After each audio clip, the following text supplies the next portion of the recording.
We all know that the sun is the constant energy source and we receive this solar energy in form of heat and light. To use solar energy at its maximum potential, it is transformed into other energy forms, mostly into electricity. But do you ever wonder how we can determine the utilization of this solar energy? Or do you get curious to know the potential of solar energy and how we can map that for a particular area? If yes, then we are here. Hello everyone, welcome back to the YouTube Academic project by Spartificial.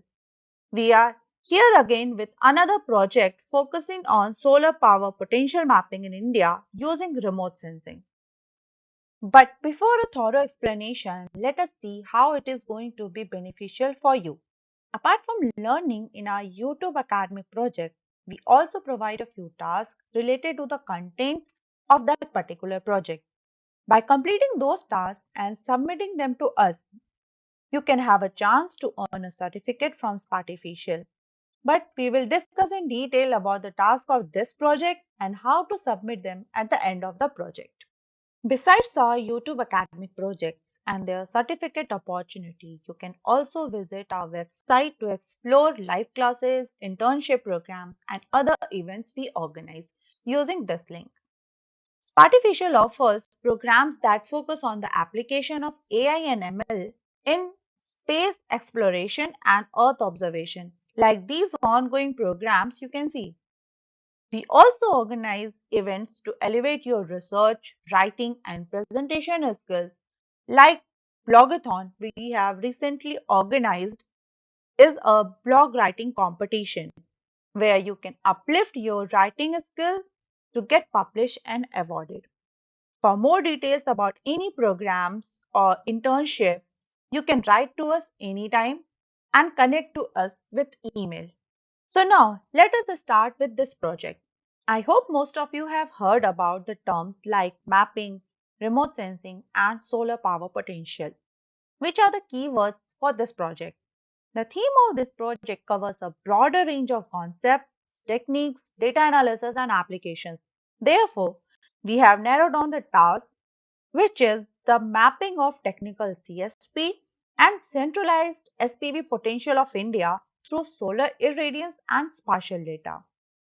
Now, let's have a look at the structure of this project. We will start with some terms related to the theme of this project, then about the data we are going to use here, and with a detailed workflow of this project.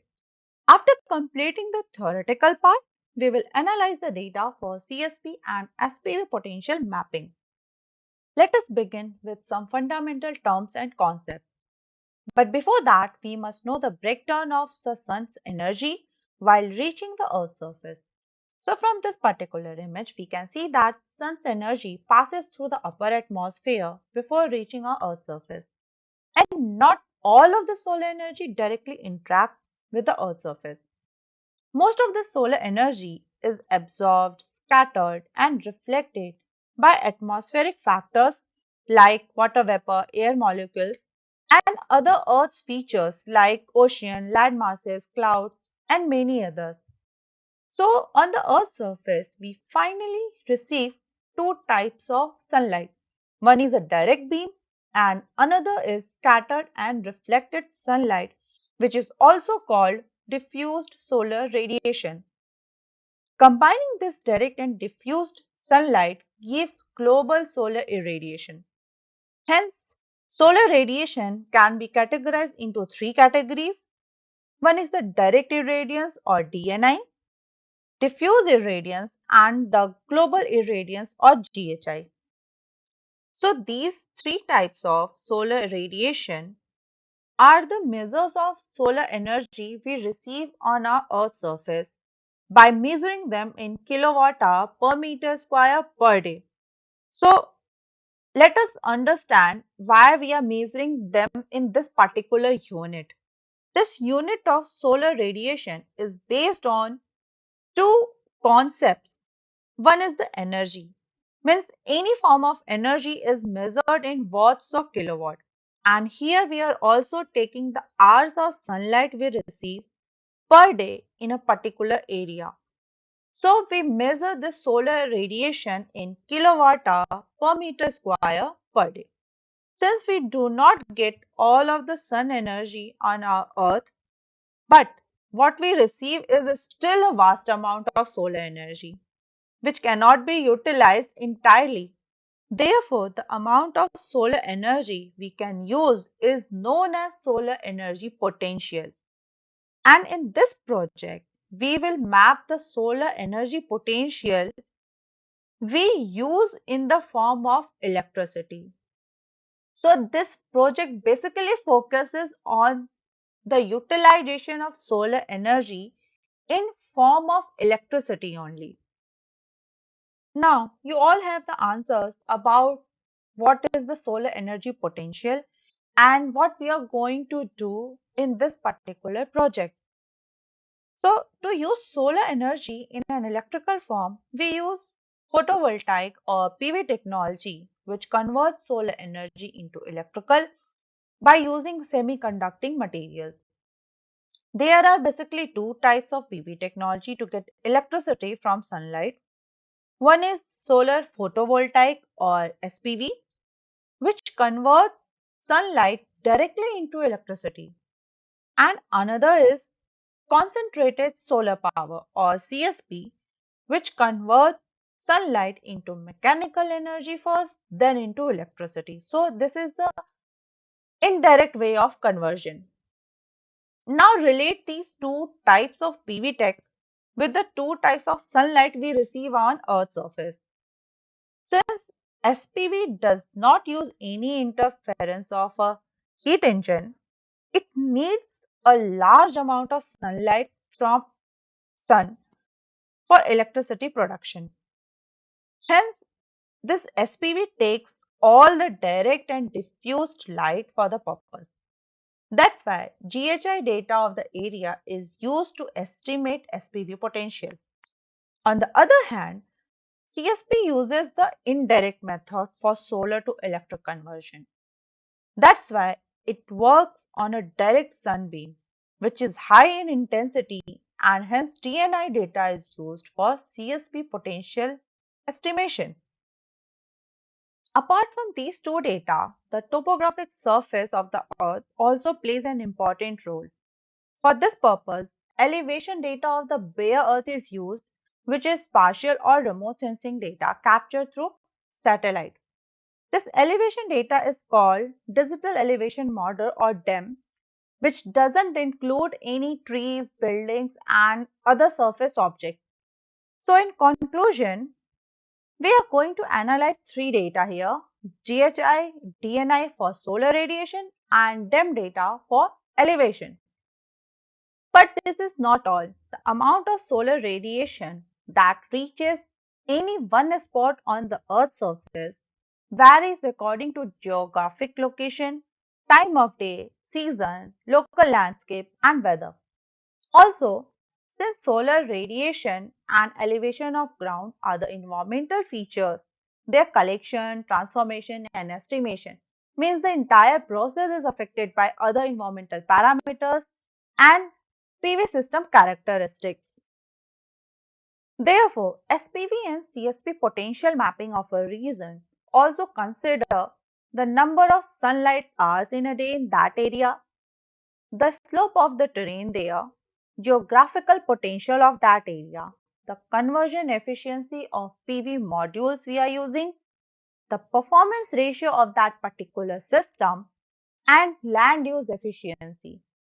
Now, let us see these parameters in terms of India. We all know that India is a tropical country and most parts of India receive around 300 sunny days in a year with about 8 hours of daily sunlight. So, the daily average solar energy we get in India lies between 4 to 7 kilowatt hour per meter square per day. From here, we get two parameters for our project. One is the threshold for DNI and GHI, and second is the number of sunshine hours in a day. So, GHI must be greater than or equal to 4 kilowatt hour per meter square per day for SPV potential, and DNI must be equal to or larger than 5.47 kilowatt hour per meter square per day for CSP potential. Apart from this, to get the slope of the terrain, elevation data which shows the variation in ground height is transformed, and a threshold for slope in this project is 2.1% of the average slope, which means the slope must be less than or equal to this value for this project. This is all about the environmental factors for this project. Now we will see the PV system characteristics we are going to use here. For SPV potential, conversion efficiency and performance ratio are taken, where this conversion efficiency depends on the type of PV cells and module temperature, while performance ratio is the ratio of that system in practical and ideal condition. The performance ratio of SPV system ranges from 0.66 to 0.85, and for this project a mid value is in consideration. For CSP potential, land use efficiency equal to 5 is used here, which is the product of the land use factor and solar to electric conversion. This land use factor is the proportion of area covered by the CSP system with respect to the total required land surface. So, we see that conversion efficiency is the most important system characteristic needed to estimate solar power potential. Besides all these parameters, data and their threshold values, one more thing we need is this geographical potential, which is nothing but the land occupancy related to the conversion efficiency and other characteristic of the PV system. This geographical potential for SPV and CSP potential is obtained by considering the suitable area, desired irradiance data and sunlight hours in a day. So here we have collected all the data and related information to map our SPV and CSP potential using these expressions, where we need geographical potential, conversion efficiency and performance ratio for SPV, while geographical potential and land use efficiency for CSP. Now, relating all these details to the workflow, which is divided into three sections for achieving the result of this project. First is getting the suitable slope area, then SPV potential, and then CSP potential by using all details and following the process we discussed. This is all about the theoretical part of the project, and before moving towards the data analysis, there are a few things you need to consider regarding the data. Since we are using three types of data, you need those data for the analysis purpose. Using this link, you can get the data and download all the data into your system, then upload it into your Google Drive. From your Google Drive, get the link of the particular data and paste it under the appropriate space in the code section. You must also remember that all the output from the data processing here will automatically saved under this section, which is a temporary location and there is a chance of losing them. But if you do not want to change anything in the code section, keep it that way only. And if you want to save your output files in a permanent location, just drag them from here to your Google Drive and get the link of that particular data whenever required in the code section. So that's it. We are now ready for the data analysis part of this project, and let's start that. After uploading the data to your Google Drive, you have to link or mount your Google Drive to Colab Notebook using this piece of code and running it. The next step is installing external Python libraries we are going to use here. So here we will use two external Python libraries, RichDem and TIFFtools. RichDem library provides the analysis of elevation data mainly, and TIFF tools library provides the function to deal with TIFF data. So after installing these two libraries, we have to import all the Python libraries that we will use here. Apart from RichDem and TIFF tools, we will also use Matplotlib and NumPy, which are inbuilt libraries in Google Colab. Matplotlib is used to display all input and output data because they are in image format, and NumPy is used to do the calculative parts here. All these four libraries are a few Python libraries we use in spatial data science to manipulate and analyze spatial data. Now, we have set the environment for data analysis of this project. Let's begin with the first section of our workflow. First, we have to locate the DEM data from Google Drive and import it with the RichDem library. Afterward, to display DEM data, we are using Matplotlib because all of our data here are in the image format. In the next step, we transform this elevation data into slope data. See, since elevation data is the quantitative variation in heights on the ground, so these height values are used to create the slope as elevation rises. Again, RichDem is used for the conversion, display and saving the slope data.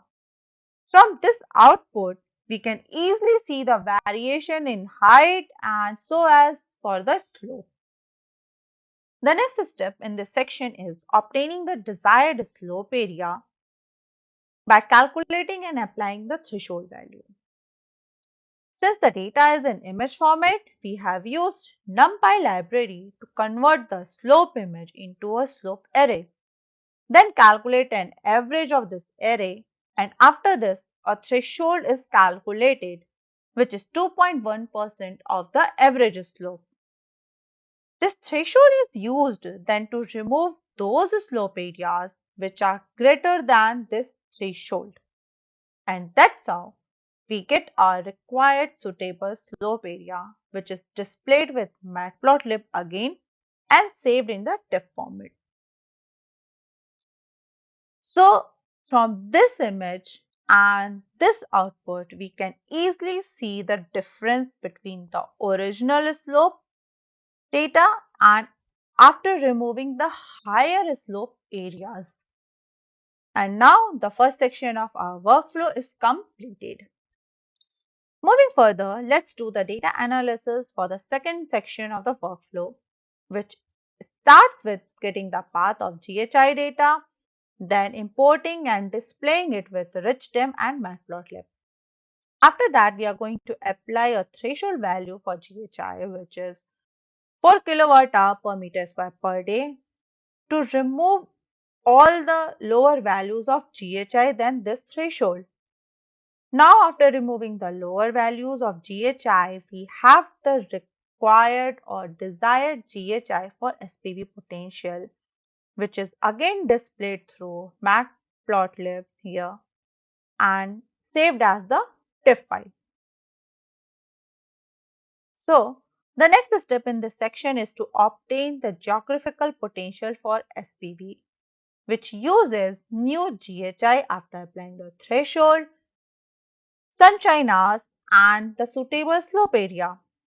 This geographical potential is determined in two steps. In the first step, insolation layer is obtained using GHI and the sunlight hours in a day. And in second step, final geographical potential is obtained using this isolation layer of the geographical potential and the suitable slope area. This estimation is done using the TIFF tool library, and we have saved our final geographical potential in the TIFF format as well. Now, in this second section of data analysis, it is time for the final estimation of mapping of the SPV potential of India. So, for this, we are using 12% of the conversion efficiency, 0.75 of the performance value, and the geographical potential for SPV. By applying all of this data through this expression, we can calculate the SPV potential for this project, which is saved and displayed again like this. That's how the second section of the workflow is completed. Now move on to the third and last section. In the third section of this workflow, we are going to deal with the DNI data for estimating our CSP potential. We will start by importing the DNI data and displaying it as we did previously. Then all the other steps are similar to what we did in the previous section, just with a change in data and the threshold. For getting the desired DNI to estimate CSP potential, we have to exclude the DNI which is lower than the threshold value, which is 5.47 kilowatt per meter square per day. And after removing the lower values from the original DNI, we have displayed and saved the result like this. The next analysis is to getting the isolation layer for the geographical potential and determining the final geographical potential for CSP.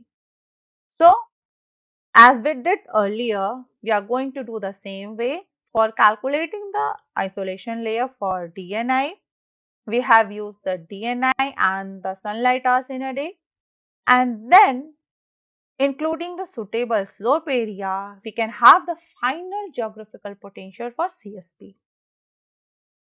So now it is turn to calculate the CSP potential areas, which includes the geographical potential we have calculated here and the land use efficiency we have mentioned earlier.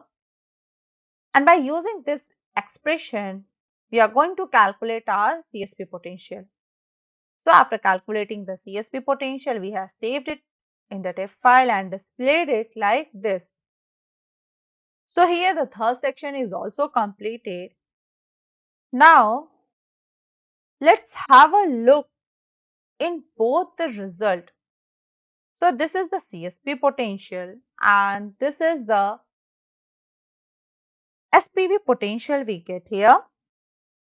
Now notice the intensity of sunlight in both cases. It is obvious that CSP uses direct sunbeam and heat engine. So the intensity of sunlight is high here, while SPV uses direct and diffuse sunlight, which obviously enlarges the amount of solar radiation but has less intensity than only direct sunlight. So this is how we have completed this project. Let's have a quick look at what we have learned and did here. We have started with a brief concept and fundamental terms related to this project, which included the breakdown of the sunlight on Earth's surface, solar power potential, technology for conversion of solar to electric energy. Then we have outlined the aim of this project, which is mapping the solar power potential of India in terms of electricity. After that, we discussed the data used in this project with other necessary environmental parameters and PV system characteristics. Along with their values we have considered here, and then we have seen the entire workflow of the data analysis and finally worked on the analyzing these data for this project. I hope you all have enjoyed and learned from this project. So just give our channel like, share and subscribe so that we can come up with another interesting projects. You can also suggest any topic or theme that you would like to see on our YouTube academic projects. Now, before ending, let's discuss the tasks we have mentioned earlier. So here are a few tasks from this project through which you can earn a certificate. The first task is doing the same data analysis by changing the value of the performance ratio and the land use efficiency in SPV and CSP potential calculation. The second task is similar to this project, but here you have to do it on another data set with a different numerical values for everything. You can find the dataset for this task through this link. And finally, the last task is to show your research and writing skills in literature.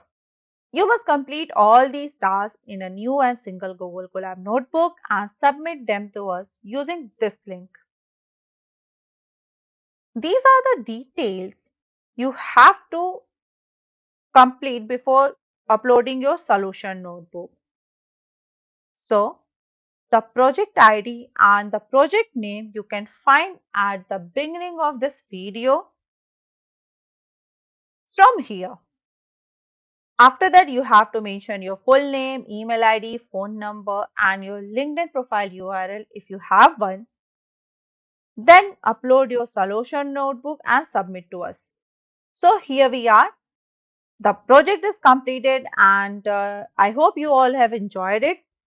See you all through your solution notebook and in the next project, of course. Till then, have a happy learning to all and don't forget to like, share and subscribe to us. When you take the full picture of solar into account, the cost of manufacturing and disposal, it's undeniable that solar is a dramatic improvement over fossil fuels form of energy. There is a good reason why so many people and companies and governments are pushing into solar energy. So, what's your take? Let us know in the comments below and we will meet in the next video of YouTube Academy projects.